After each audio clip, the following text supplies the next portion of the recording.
Welcome. Wanted to talk to you about our work this weekend with our team working on Orature, a product that Wycliffe Associates is developing for the purpose of helping with narration and specifically translation of oral scripture for oral only or oral preference cultures. We worked with a fantastic this week team this weekend that consisted actually of some newcomers to us, Christopher Brown and also Brian Singer. Thank you, great guys, a great chance to meet you and work alongside you. Also, Tony, Joe, Max, and Craig, part of the WA team.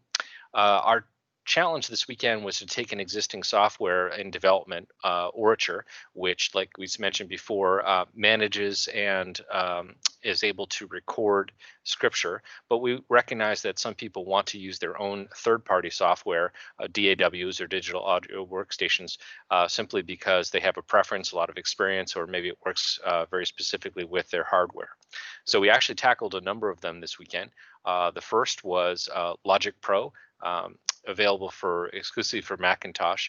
Our goal here obviously is to get commands over from the Orature program over to Logic Pro and have it record and then send that back. As you can see here, we were successful in being able to get it to start recording and somewhat successful in getting some of that back.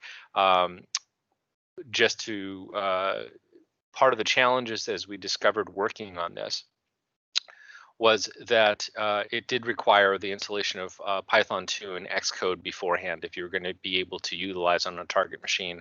And also at the moment, our progress has showed us that the WAV files coming back need a little bit more cleanup. They happen to be longer than we were expecting to return at the end of the file.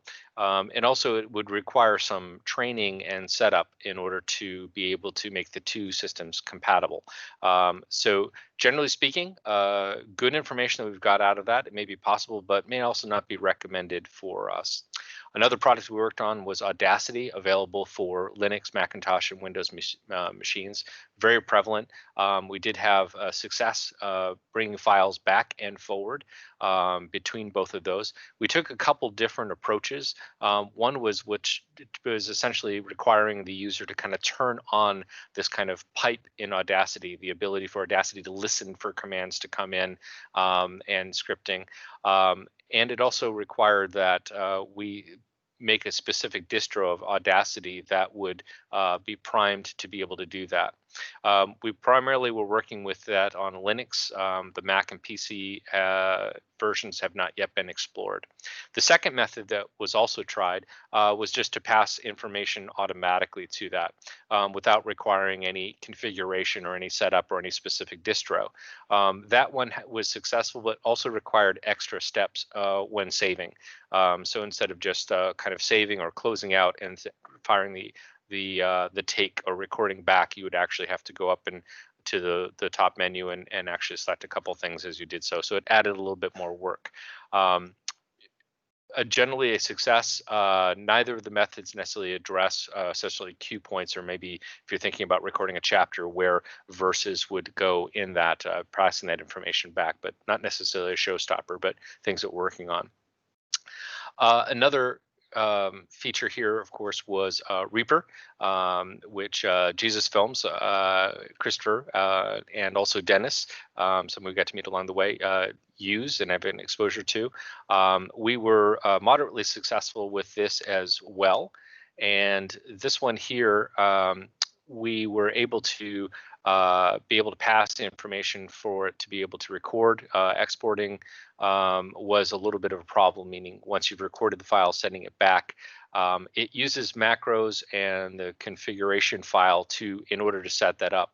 Another method we tried was being able to pass information automatically through just command line calls. And that seemed to work very well.